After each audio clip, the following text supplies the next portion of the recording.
तो लगभग 10,000 रुपये में हमारा ये पीसी पूरा बिल्ड हो चुका है। तो यहाँ पर आप देख सकते हैं हमारा ये पीसी बिल्कुल प्रॉपरली वर्क कर रहा है। और आप यहाँ पे देख सकते हैं इसके बायोस में हमने इसमें i7 प्रोसेसर लगाया है। हे गाइस, तो कैसे आप सब लोग? आई होप आप सब लोग अपनी लाइफ में बहुत ही ज़्यादा मस्त होंगे। तो यार पिछले काफ़ी दिनों से मुझे आप सभी के कमेंट्स मिल रहे हैं जिसमें आप सब लोग कह रहे हैं कि मैं एक सबसे सस्ता पीसी बिल्ड करूं i7 प्रोसेसर के साथ।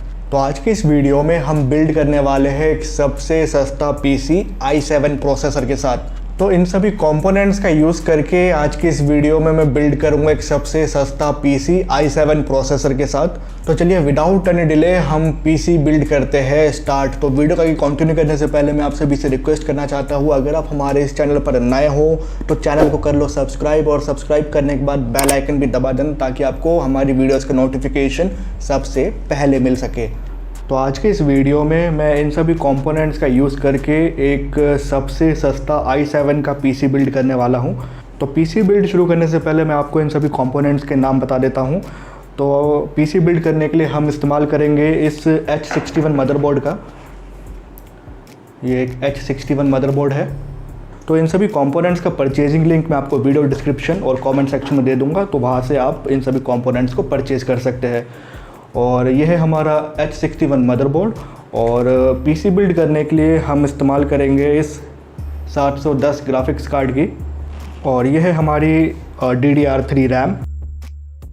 और यह है हमारी इंटरनल हार्ड डिस्क। और इसके अंदर है हमारा i7 प्रोसेसर। तो आप देख सकते हैं ये i7 2600 का प्रोसेसर है। ये एक OEM प्रोसेसर है। ये है 450 वाट का SMPS। और ये है कूलिंग फ़ैन। और ये है थर्मल पेस्ट। और ये है IO प्लेट। और ये है हमारा मॉनिटर। ये 15.4 इंचज़ का ये मॉनिटर है। इस मॉनिटर में आपको VGA और HDMI दोनों का ही सपोर्ट मिल जाता है। और इसके अंदर है हमारा कैबिनेट। तो आप देख सकते हैं काफ़ी स्लिम कैबिनेट है ये। और ये है एक VGA केबल। और ये है कीबोर्ड। और ये है माउस।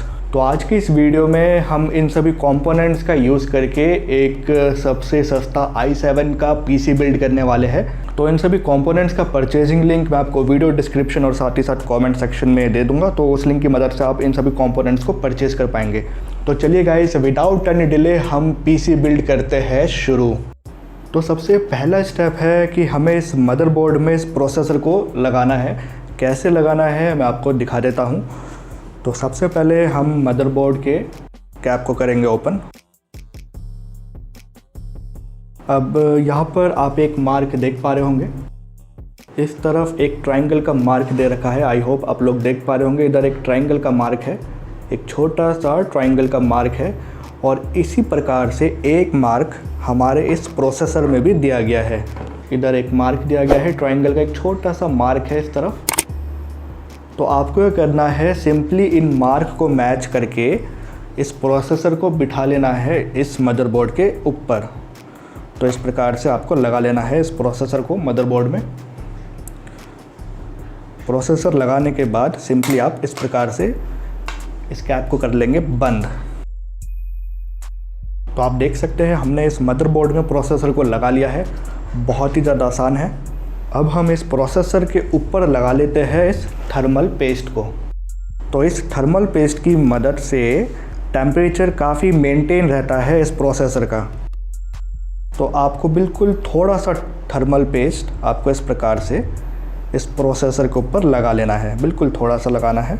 तो हमने इस मदरबोर्ड में लगा लिया है इस प्रोसेसर को, और प्रोसेसर के ऊपर हमने लगा लिया है इस थर्मल पेस्ट को। तो अब हम लगा लेते हैं इस मदरबोर्ड में इस CPU कूलिंग फ़ैन को। तो कैसे लगाना है मैं आपको दिखा देता हूँ। यहाँ पर इस मदरबोर्ड में आप देख सकते हैं 4 होल दिए गए हैं। इस प्रकार से 4 होल है। तो इन होल्स में आपको सिंपली इस फ़ैन को लगा लेना है। तो इस फ़ैन के चारों तरफ आप देख सकते हैं 4 पिन दी गई है इस प्रकार से। तो इन पिन को आपको इन होल्स के अंदर लगा लेना है।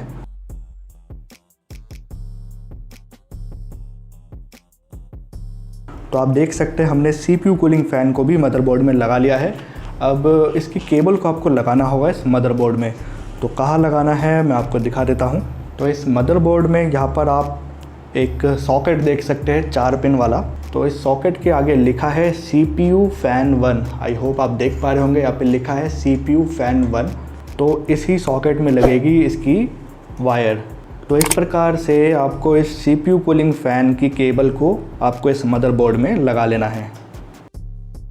तो आप देख सकते हैं हमने मदरबोर्ड में प्रोसेसर लगा लिया है, प्रोसेसर के ऊपर थर्मल पेस्ट भी लगा लिया और हमने CPU कूलिंग फ़ैन को भी लगा लिया है। तो अब हम इस मदरबोर्ड में लगा लेते हैं रैम को। तो ये मदरबोर्ड सपोर्ट करता है DDR3 रैम। तो ये 1333 मेगाहर्ट्ज़ की DDR3 रैम है। तो ये एक स्टिक 8 GB की है और ये मदरबोर्ड गाइस, ये जो H61 मदरबोर्ड है ये 16 GB तक रैम सपोर्ट करता है। तो चलिए अब हम इस मदरबोर्ड में लगा लेते हैं इस DDR3 रैम को। तो रैम आपको कैसे लगाना है मैं आपको दिखा देता हूँ। तो ये रैम जो स्टिक है ये लगेगी इधर। तो यहाँ पर आप देख सकते हैं रैम में एक कट है, ठीक है। और इसी प्रकार से एक कट जो है हमारे इस मदरबोर्ड में भी दिया गया है। तो इन कट्स को मैच करके आपको सिंपली इस रैम को इंसर्ट कर लेना है इस मदरबोर्ड में। तो जब ये रैम प्रॉपरली लग जाएगी, इसके जो लॉक है दोनों तरफ, ये लॉक अपने आप लग जाएगा और आप एक क्लिक की साउंड भी सुन पाएंगे। तो आप देख सकते हैं हमने रैम भी लगा लिया है। तो इस मदरबोर्ड में आप 2 स्टिक लगा सकते हैं। तो हम इसमें इस दूसरी स्टिक को भी लगा लेते हैं। तो गाइस इन सभी कंपोनेंट्स का परचेजिंग लिंक मैं आपको वीडियो डिस्क्रिप्शन और साथ ही साथ कमेंट सेक्शन में भी दे दूंगा। तो उस लिंक की मदद से आप 1 क्लिक में इन सभी कंपोनेंट्स को परचेज कर पाएंगे। तो इस मदरबोर्ड में हम 8 GB की रैम ऑलरेडी लगा चुके हैं। तो अब हम इसमें लगा लेते हैं ये 4 GB की रैम। तो जैसे आपने इस रैम को लगाया सेम उसी प्रकार से आपको इस दूसरी रैम को भी लगा लेना है। तो आप देख सकते हैं दोनों लॉक लग चुके हैं अच्छे से। तो अब हमें ज़रूरत पड़ेगी हमारे कैबिनेट की। तो आप देख सकते हैं काफ़ी स्लिम है ये कैबिनेट। तो इस कैबिनेट को मैंने परचेज़ किया है लगभग 1600 रुपये में। ये कैबिनेट मुझे इस SMPS के साथ ही मिला है।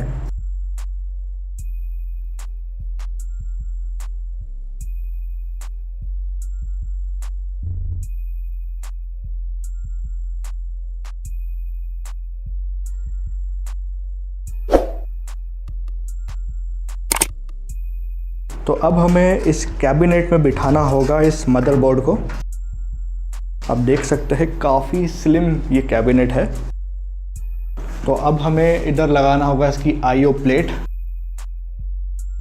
ये IO प्लेट मदरबोर्ड के साथ ही मिलती है। तो हमने इस IO प्लेट को लगा लिया है कैबिनेट में। अब हम इस मदरबोर्ड को भी इंसर्ट कर लेते हैं इस कैबिनेट के अंदर। तो अब हमें इन स्क्रूज की मदद से इस मदरबोर्ड को कैबिनेट में कस देना है।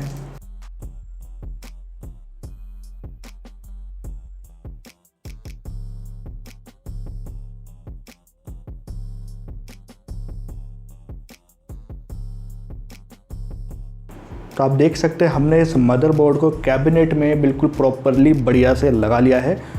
तो अब हम इन केबल्स को लगा लेते हैं। जो फ्रंट पैनल से जो निकल रही है इस कैबिनेट के, इन सभी केबल्स को अब हमें लगाना होगा इस मदरबोर्ड में। तो ये फ्रंट पैनल से आ रही है, ये आप देख सकते हैं फ्रंट पैनल से ये सभी केबल्स आ रही हैं। तो अब हम लगा लेते हैं इस USB केबल को। ये USB की केबल कहाँ लगेगी मैं आपको दिखा देता हूँ। तो यहाँ पर इधर दिया गया है USB का सॉकेट। सॉकेट के जस्ट नीचे लिखा भी है USB 1, ठीक है। तो इधर लगेगा हमारी ये USB की केबल। ये सभी केबल्स गाइज मैं दोबारा से बता देता हूँ, इस कैबिनेट के फ्रंट पैनल से आ रही है, ठीक है। तो अब हम इस USB की केबल को लगा लेते हैं इस मदरबोर्ड में। तो सिंपली आपको इस सॉकेट में लगा लेना है इस USB की केबल को। इस प्रकार से आप लगा लेंगे। ओके, तो आप देख सकते हैं हमने इस फ्रंट पैनल से निकल रही USB की केबल को लगा लिया है इस मदरबोर्ड में। अब हम लगा लेते हैं इस ऑडियो की केबल को भी। जी हाँ, तो ये है ऑडियो की केबल। ये केबल भी फ्रंट पैनल से आ रही है इस कैबिनेट के। तो ये केबल लगेगी इधर इस वाले सॉकेट में। आप देख सकते हैं यहाँ पे लिखा है ऑडियो 1। इस सॉकेट के जस्ट नीचे ही लिखा है ऑडियो 1। तो इस सॉकेट में हम लगा लेते हैं इस ऑडियो की केबल को। ओके, तो आप देख सकते हैं हमने ये USB की केबल और ये ऑडियो केबल लगा लिया है इस मदरबोर्ड में। तो अब यहाँ पर आप देख सकते हैं इस कैबिनेट के फ्रंट पैनल से ये 5-6 केबल कुछ आ रही है। तो इन केबल्स को आपको कहाँ लगाना है मैं आपको दिखा देता हूँ। तो इन केबल्स को लगाने के लिए आपको ज़रूरत पड़ेगी इस यूज़र मैनुअल की। तो ये जो यूज़र मैनुअल है, ये यूज़र मैनुअल मदरबोर्ड के साथ ही मिलता है। तो यहाँ पर इस यूज़र मैनुअल में आप देख सकते हैं इस तरफ कि आपको केबल कैसे लगानी है। तो यहाँ पर पूरा चार्ट दे रखा है कि कौन सी केबल किधर लगेगी। सिंपली आपको इस चार्ट को फॉलो करके इन सभी केबल्स को लगा लेना है। तो सिंपली इस चार्ट को फॉलो करके आपको इन सभी केबल्स को लगा लेना है। इधर आप देख सकते हैं इस मदरबोर्ड के बिल्कुल एज में ही इधर एक सॉकेट दिया गया है। सॉकेट में 9 पिन का सॉकेट दिया गया है एकदम एज में ही मदरबोर्ड के। तो इस सॉकेट में ही लगेगी हमारी ये सभी केबल्स।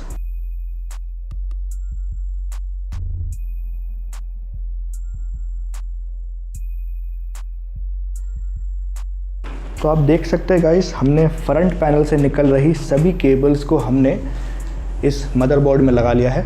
तो आप देख सकते हैं हमने मदरबोर्ड में फ्रंट पैनल से निकल रही सभी केबल्स को लगा लिया है। अब हम इस कैबिनेट में लगा लेते हैं SMPS को। तो ये है एक 450 वाट का SMPS। तो इस SMPS को अब हमें लगाना होगा इस कैबिनेट में।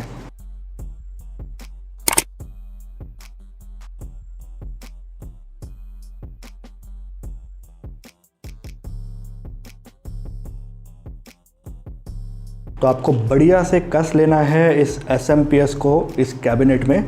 अब हम इसकी केबल को भी लगा लेते हैं। आप देख सकते हैं ये केबल जो आ रही है यहाँ से आ रही है, यहाँ पर अंदर से इस कैबिनेट के अंदर से ही यही से केबल आ रही है।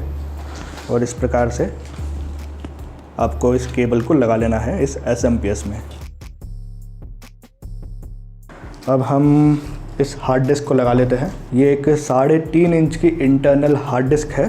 तो इस हार्ड डिस्क को कैबिनेट में लगाने के लिए आपको इन क्लिप्स की ज़रूरत पड़ेगी। तो ये क्लिप्स हमें इस कैबिनेट के साथ ही मिला है। तो आप देख सकते हैं इस हार्ड डिस्क में ये जो 3.5 इंच की हार्ड डिस्क है, इन हार्ड डिस्क के यहाँ पर साइड में छोटे छोटे होल्स दिए गए हैं। तो इन होल्स में आपको इन स्टिक्स को लगा लेना है। इसी प्रकार से आपको इस दूसरी स्टिक को भी लगा लेना है। तो चलिए अब हम इस हार्ड डिस्क को लगा लेते हैं इस कैबिनेट के अंदर। इधर हार्ड डिस्क का कंपार्टमेंट दिया गया है।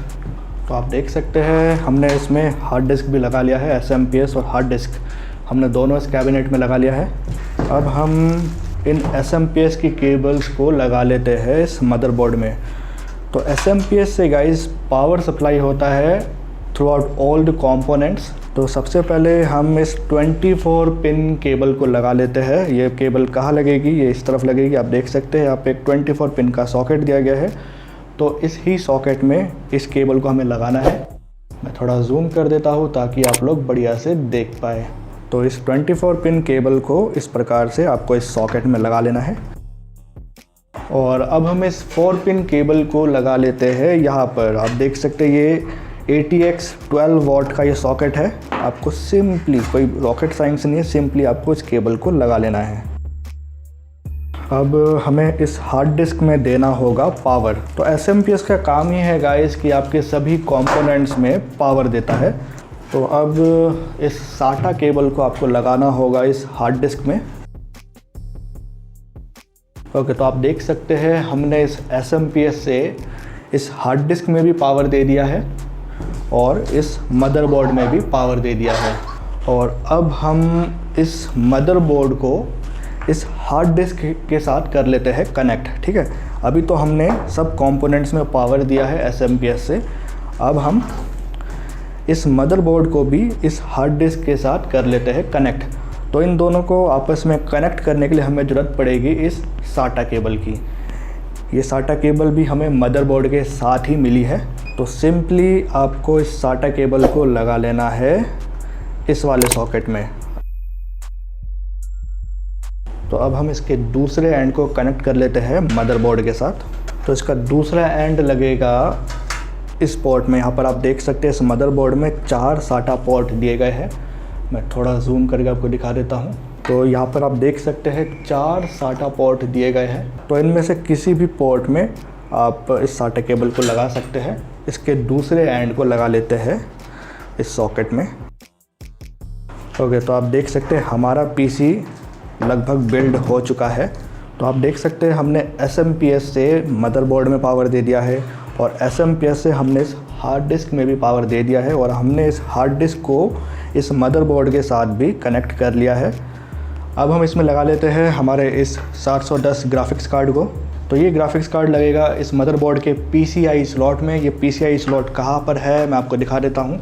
तो यहाँ पर आप देख सकते हैं ये है इस मदरबोर्ड का PCIe स्लॉट। तो इस स्लॉट में आपको लगाना होगा इस ग्राफिक्स कार्ड को।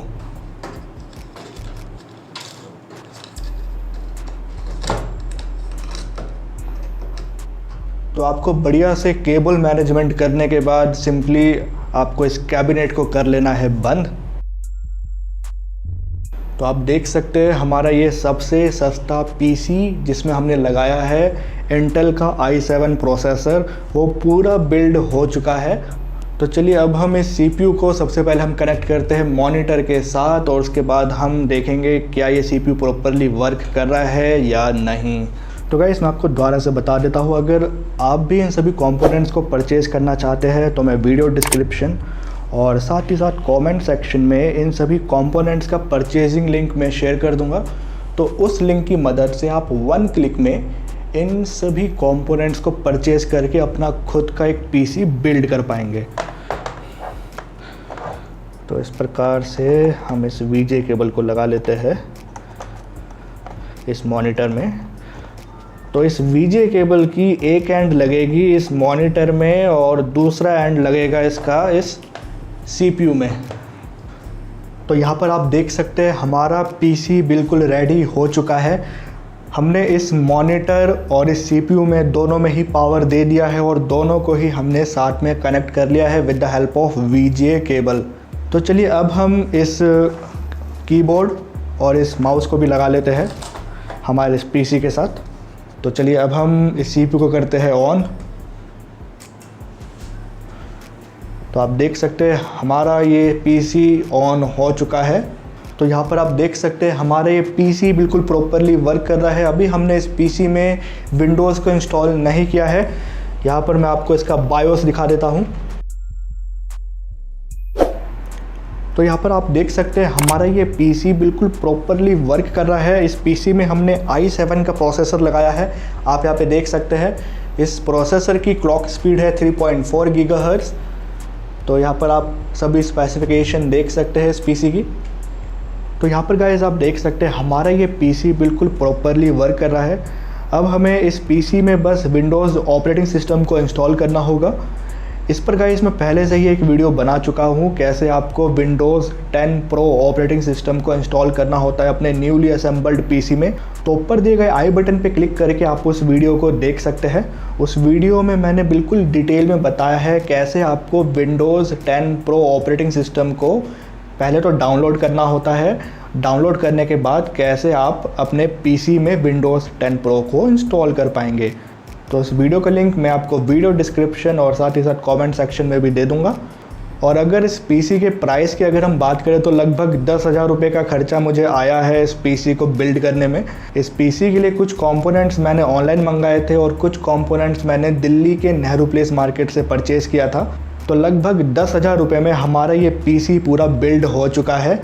तो गाइस आज की इस वीडियो में आपने सीखा कैसे आप खुद से एक PC बिल्ड कर सकते हैं। तो गाइस इस PC में वाईफाई कनेक्टिविटी के लिए हम इस्तेमाल करने वाले हैं इस वाईफाई डोंगल का। ये वाईफाई डोंगल 150 से 200 रुपये में आपको ऑनलाइन या ऑफलाइन भी मिल जाएगा। तो सिंपली इस वाईफाई डोंगल को आपको लगाना होगा इस CPU के USB स्लॉट में। तो इस वाईफाई डोंगल की मदद से आप इस PC में वाईफाई का भी यूज़ कर पाएंगे। तो गाइस आज की इस वीडियो में आपने सीखा कैसे आप खुद से घर पर एक PC बिल्ड कर सकते हैं। तो अगर आज की वीडियो आपको थोड़ी सी भी पसंद आई हो और अगर आज की वीडियो आपके लिए थोड़ी सी भी हेल्पफुल रही हो, प्लीज़ आज की इस वीडियो को करना लाइक और ज़्यादा से ज़्यादा लोगों तक आज की इस वीडियो को करना शेयर। और अगर आप हमारे इस चैनल पर नए हो तो हमारे इस चैनल को कर लो सब्सक्राइब, क्योंकि हम आपके लिए डेली ऐसी लेटेस्ट और इंटरेस्टिंग वीडियोस लेकर आते हैं।